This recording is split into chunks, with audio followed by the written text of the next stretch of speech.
So Mayor, I wanted to get right into it. I was listening to your speech last night, and one of the things is that you've been working towards this, having conversations for 20 years Yes. on the homeless issue.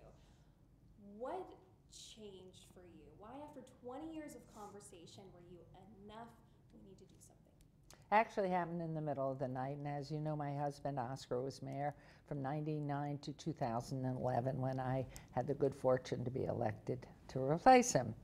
And I do remember all the times he would open up city council to the homeless, have all the support services there, have Salvation Army, had Catholic Charities, so many of the groups ready to help, and would say, no questions asked, no penalties, nothing, come in, we're going to help you. Nobody would come. So I remember living through that, and I had always worked on, during my life, in charitable organizations, nonprofits, schools. Then when I was elected mayor and knew that we had a growing homeless population, and I do remember his years when bus loads were coming in from Utah, sent here, where the hospitals were discharging patients and giving them a fee in a cab or something to come down and be part of the homeless contingent in our corridor of hope where Catholic Charities set up and Salvation Army and others in our mission. Tried right away, and you don't have time to hear all the initiatives that I tried to get going through Governor Sandoval and the legislature at the time, because we had the women's prison at Jean, which then sat open. Only Oscar had promoted that for the homeless. I was not in that. I was very much focusing on a part of the homeless composition, the severely mentally ill, who were dangerous to themselves, dangerous to others in the homeless community, dangerous to the citizens and tourists. And I really knew they needed to have the dignity of their lives, to have a clean, sanitary, safe place where they'd have meals. And so started really very, very diligently working on it in 2011 when I started. About, I'm going to say 2-3 months ago, well, I can go even further back. I belong to U.S. Conference of Mayors. This is the primary issue across this country, is the homeless situation and population, which is growing for a whole variety of reasons. And our area, this southern, southwestern area, has magnificent climate most of the year. Texas, certainly Arizona, Nevada, New Mexico, California. And so it would only be reasonable that people who were down and out, if they could get to a warmer climate, would rather be homeless there than elsewhere where there's snow and ice and rain and flood and hurricanes, etc. So it also became very clear as the cost of living skyrocketed in California that we were going to see an increase across southern Nevada with this population. But the key went off, I'm going to say that's where we had the Corridor of Hope, and about 3-4 years ago we were talking about the homeless population, and we started to create the courtyard. Our staff and members of our council toured other facilities in San Antonio, Phoenix, Denver, Seattle. They've been everywhere, and anybody else who travels, if that is an interest for them and they're trying to learn something, no point in reinventing the wheel, see if there's something that can help. Because I belong to the U.S. Conference of Mayors and was very involved with cabinet members of the Obama administration, this was a focus, and it was always housing first, housing first. We found out during that time that housing first is only good with a few segments of the homeless population, not the severely drug and alcohol addicted, and not the severely mentally handicapped. They don't know how or are incapable of living alone, respecting the house or home or apartment in which they're living, and tend to have issues with that. So we knew the population we wanted to concentrate on was the population that was down and out, but was there and could choose, its choice, could choose to come in for help. So that started with the courtyard, and it's a no barrier courtyard. So if you are intoxicated or whatever, you still can come in there and get a place to sleep and a place 24-hour security. So your property, we have, modest though it is, we have your lock on your own modest container for your belongings. We now have a pet area. We have a veterinarian who comes in. And so it's a step in the pathway to get all the sanitary issues taken care of, and nutrition, counseling, job training, and then hopefully getting ready to access housing. And so we were moving along, we were doing very well, but then I started to get, which had been ongoing, but something triggered more urgent phone calls and complaints from residents and from businesses and from tourists of real abuse by our homeless family members. And I woke up one night and I thought, my goodness, I've been elected to a third and final term with an extra year. And I'm very results focused, as is our city manager. I have been to hundreds of meetings, and all you end up with is a binder that goes on a shelf and it sits there and nothing happens. And there are more meetings, and pull everybody together and let's all discuss our ideas, and nothing happens. And I woke up and I thought, we're a city manager type of government. I'm going to go talk to our city manager, our head of security, and our head of our legal division, and tell them what I'm thinking and what I'm feeling and what I want to do. And if they say, no, you can't, any one of them, for whatever reason, that was the end of it. But I was very hopeful and very passionate. That's enough. Enough of these meetings, enough of these binders, enough of nothing happening. And I want action. And if it passes the three of you, that you're ready to get on board with this, I am ready to ask legal to create an ordinance to help us take care of those who can make choices, regardless of the ills with which they're suffering, and help them get back into life and retain or gain again the dignity and self-respect they used to have. And then for this population that can't make a choice because the severely drug, alcohol addicted will go ahead out and be a danger to the community because they need their fix. And then those who sadly have very debilitating mental incapacities, we need to provide for them in a safe, secure, nutritionally healthy environment. And they said, we're in. And at that point, this group of now 4, which included me, and we kept building, and then Jeff Dorchak, who's part of our legal division, created the ordinance, which you can read online, and we began this whole effort on the presentation that resulted in where we were yesterday. And I'm so pleased. And obviously, we're starting in the heart of the city, which happens to be the seat of government here. As you know, we have the State Building and the Supreme Court Building. We have the RJC. We have the county building right over here. We have the City Hall in which we're sitting. And then we have all these businesses and tremendous growth downtown in our with the new canopy on Fremont Street, with everything that's happening down East Fremont, and as well with the new Circa Hotel and the other buildings that are improving. And they were all on board because the homeless need help. We will help. We are going to donate to the Mayor's Fund for Life, and we want a better environment for everybody.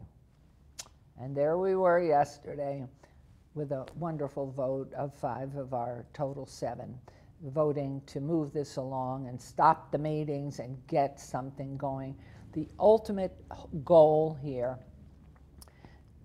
small and underfunded though it is, hopefully we are creating a model with the social services family of companies, groups, that we can then replicate it out in other parts of the unincorporated Clark County, out in Henderson, in the Southwest, in North Las Vegas.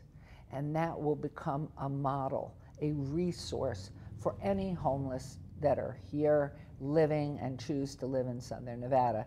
And they then can come back into a life that all of us are enjoying. Because we have 3% unemployment. So there are jobs there. They may not pay enough, but that's the job of the legislature. And my other passion of this, we are one of 4 states in the entire country that meets every other year. You can't have a state that dinosauric that meets every other year with its legislature. We can't get anything done. And so the citizens of the state of Nevada need to make sure that we have the legislature meet every year. And we did appeal to the legislature this past session, the 80th session, on helping us with the homeless situation. We got this. And so we don't mind. We're the city of Las Vegas. We're strong, and we believe, and we know these wonderful people that are caught in this morass of homelessness, that we can help you get back to life. And one of the things you mentioned was the funding, and I think there are some questions about how this is going to be implemented. Questions surrounding, you know, are our jails going to get full? Are people really going to realistically be able to pay this $1,000 fine? How are you working with the Department of Public Safety to make sure you guys can actually enforce this? Well, first of all, Metro's behind this, along with all of our public safety down here in the city.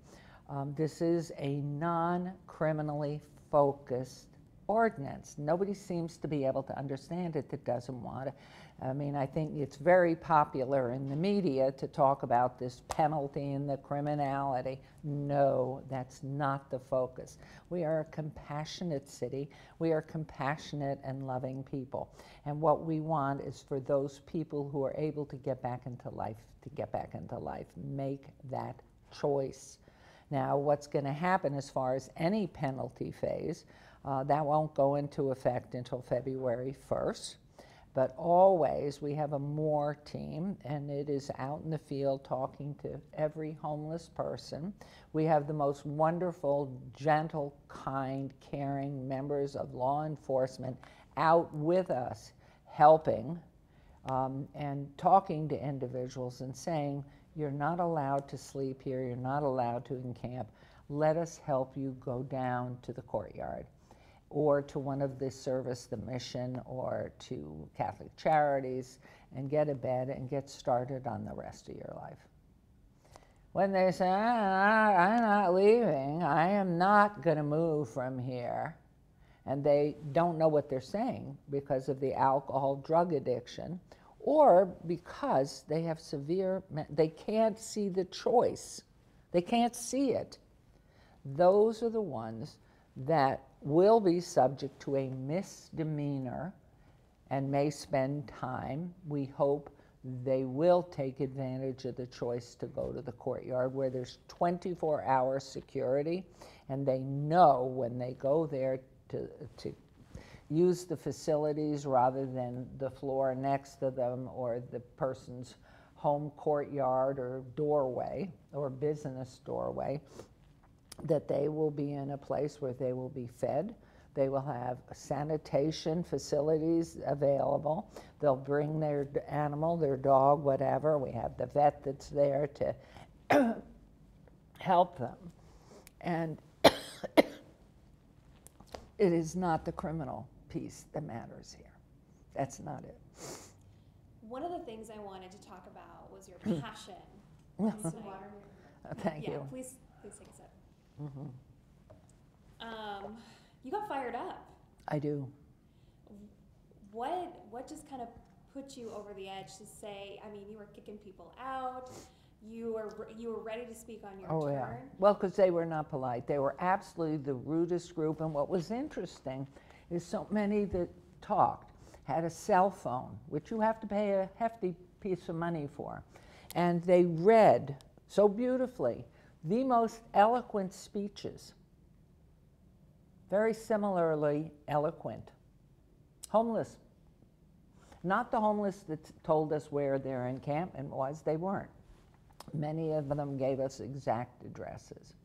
But what bothered me was they want to be this group that was speaking one after another, was firing at the council that they're being treated poorly. They were so rude. When they spoke, everybody paid attention and was kind and respectful, and it was silent. The moment anybody had anything else to add, they were the rudest group of people, the rudest, intolerant, self-serving group of people that I could not tolerate. I could not tolerate it in our city council chambers that represents the people of Las Vegas. That's what this is. Don't disrespect those who pay the bills, those who pay the property tax, those who pay the sales tax, and those who pay for the accommodations and trying to make a chance for all of you to get back into life. Don't disrespect and be polite. If we're going to be polite and compassionate for you, you owe us the same. And that raised the family, not tolerated. Was there anything that anyone said to you in that line yesterday that did hit home for you? Oh, you better believe it. In fact, there was a lady, her name's Leslie Turner, and she got up to speak. She lives in Ward 5, she said. Spoke beautifully, didn't read her report that somebody else must have written, and was eloquent and polite and presented so well that something that indicated to me, I, meaning she, Leslie, I want to help. And bingo, because one of my strengths, we all know our strengths and weaknesses, are ideas. And I am trying to get her cell phone from Councilman Creer, in whose ward she lives, because my idea for her, because she was talking about all these ideas and considerations we, the council, need to understand and put into the bucket, that she should sit down with the homeless and create a consortium of people that have the ideas, that can articulate what it is they want to see happen, and do it in an organized, orderly, polite, respectful manner. And do something, because I believe in life, each one of us, by our own example, is to set the example for somebody else.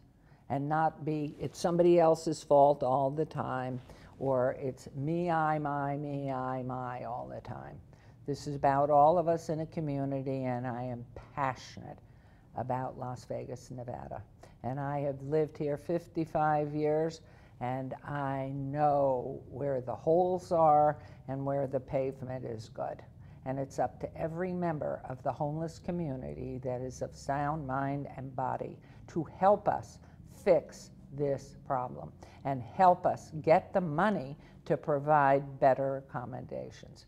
And I know this, I don't question it, and I thought, Leslie Turner, bingo. We now are going to have a homeless committee, small though it may be, that you can start.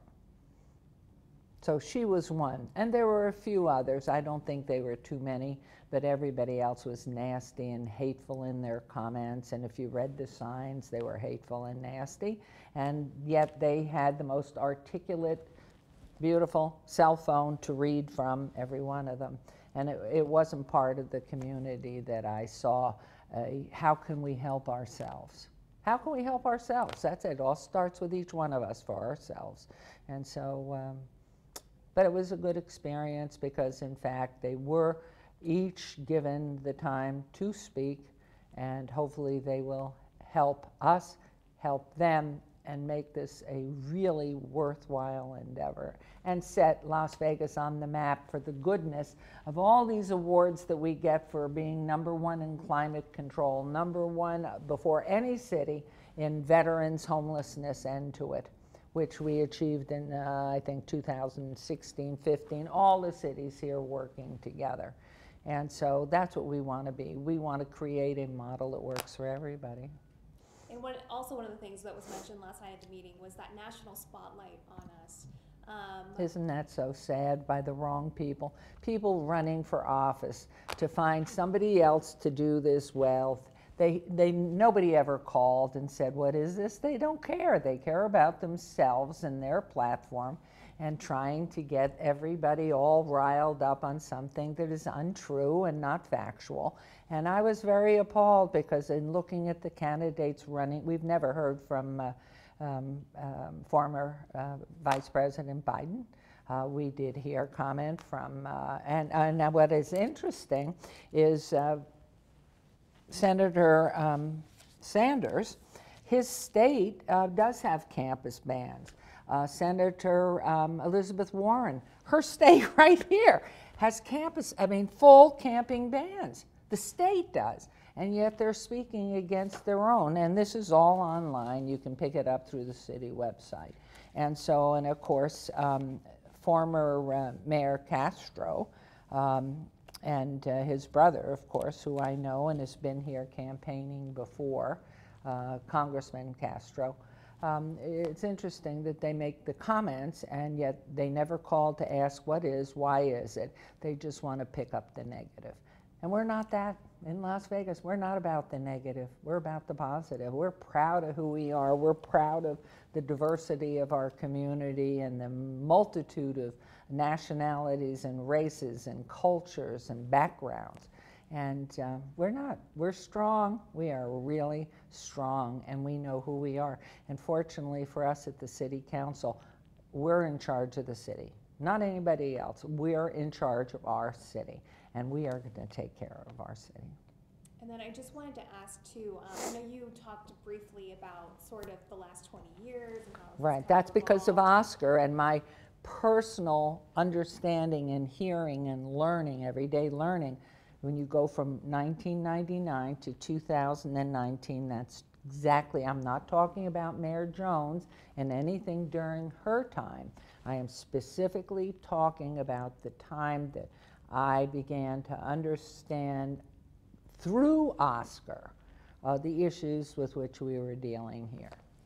Which leads me to my next question. So for Mayor Oscar Goodman, for his plan, what do you think was some of the hurdles that were in his way and why we couldn't achieve what you achieved last night? Well, first of all, I mean, times have changed, and a lot of it does have to do with this piece of equipment that has afforded us all instant communication with each other. That wasn't at the level in 1999, and probably was getting there as he was terming out, which he would love to still be mayor, I have to say that. There were so many things, and how the bodies of the council works, who's running, who's city manager, and how the different pieces of government within the city work, and the relationships. Everything's about personal relationships. And the other thing, even though Oscar and I are absolutely at the core identical, we're very different personalities. And it's a very interesting thing as his philosophy, and he's brilliant, he's absolutely brilliant. He is one who would be out there, come in with a great idea, like getting Symphony Park away from the Union Pacific and finding out it's all tainted soil, but seeing the future of a cultural center, that was him. Seeing the value of a law enforcement mob museum as a place of interest that doesn't exist anywhere else in the country, with the authenticity that's there. So these are things, and he would come with the idea and then say, get this done. On the other hand, I'm the person, because we've been married 57 years and raised 4 children, and I'm the person with the hands in the dirt and the one who wants to be part of doing it. And so it's been great, but how he would handle that was coming in, we have a problem, go to his community in the city and say, what can we do? Great idea, we'll open up city council. Me? No. Created the consortium of nonprofits to find out why aren't they working together. And for example, in those days it was Jewish Family Services for Meals on Wheels for seniors, wrong numbers, but it cost them per meal $12 to make it, package it, deliver it, and with gas and everything else. And at Catholic Charities it costs $3. Well, by putting these two nonprofits together, bingo, not only did the Federation see a way to do it more cheaply, but here came 3 Square. We're going to set up a food pantry. So in bringing people together who can make decisions and affect change, good change, that's where I like to be. And so it's just been one of those things, and that's why on this whole ordinance, I'd had it. I woke up in the middle of the night and I said I had it. We do nothing but have meetings, more and more people demanding more meetings, and there's never any change. We're going to make change. And it may be wrong, we're going to learn, but then we're going to fix what's wrong and make it right, because we can do it. We have the brain power, it's just money. Everything's money. And you go to the public and say, we got to find money. And then, well, go find it. I don't want them in my yard. Oh, okay, we'll raise property taxes. Oh, no, you won't. Oh, then we'll raise sales tax. Oh, no, you won't. Pray tell, how do we fund this? How do we pay salaries for people in law enforcement or people who are cleaning our streets or emptying trash? How do we do it? Where's the money to come from? And so we need the help of everybody, but we learn and we know. Get us a model, and that's it. Which kind of leads me to my next question. You talked about the tweet in the right direction. Are you going to create any sort of like committee, or how are you going to be working with these local organizations? We've been working with them, and they're the nonprofits, because it really is hurtful to them, who have their own funding issues and are always searching as well. Not that we're competing with them. We try to work with them in every way, but sometimes we have to do things. They're in the grassroots. They are working person by person, creating that communication and open trust. And we couldn't do anything without our wonderful social services, all of them. But when you get an award of $5 million to go ahead and create an entity somewhere in southern Nevada, unless it's working with everybody else, that we, oh my gosh, so you have this kind of center for women and children, that's perfect, we're going to copy it and do it over here. So we have a focus of how to do it. The issue is creating the model. It's always about creating something that works, and you learn every day. It's growing up through life. It's a child learning. That's why they're children and not adults. They don't make the decisions. The decision must rest with the parent to hear and help the child learn the better choice and why. And so, but it is a question of having results, being able to fund it, learn from where you find, oh my gosh, that wasn't so good, so let's move this over here and let's try that. But at least we're doing something. So now that the dust has sort of settled and it's the next day, you're through it, how are you feeling? I feel great. It's only 1:45, so it didn't finish up until 5 or whatever time it was yesterday. And I feel absolutely fabulous. We did the right thing. I know it. It wasn't even a question. We are doing the right thing. And despite people who have no idea, don't care, but want to just make their statement, and you're bad, and this is criminal, and you're doing these nasty, horrible, no, we're not. We are finally doing something that's positive. And we had 5 of the 7 of us pulling together to make this. They see it. They have looked at the history. They're not coming in and taking it on themselves that I can do this by myself.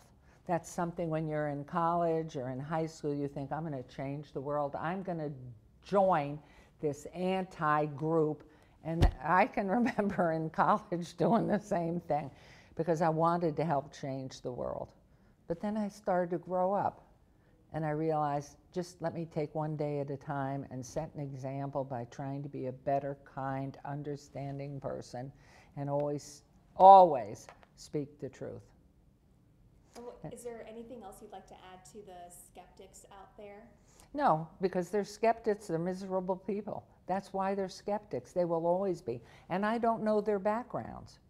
If they will look, the people that are angry and hateful, or the people that do these heinous things, it's probably because they grew up in a hateful environment. And so I understand that. And I really, you find most of the people, I mean, there's some that are just, they have physiological problems in their brain. And therefore, there's something wrong in your physical being that makes you do certain things. So that's a whole different situation. But for the rest of us that have choices in life, it's not blaming other people, it's learning what the facts are and to do the best thing you can do with it every day. And I am so energized by the vote yesterday. And after listening to all the comments and then watching those few hateful, closed-minded people, so disrespectful, we're trying to help. And instead of saying, I hear you, Mayor, we've come to ask you, let us help. How can we help? We have a job for them, which is to get together and tell us why it works, show us that it works. Don't be a complainer, and don't always be pointing at everybody else that's bad. And this is not a criminal ordinance.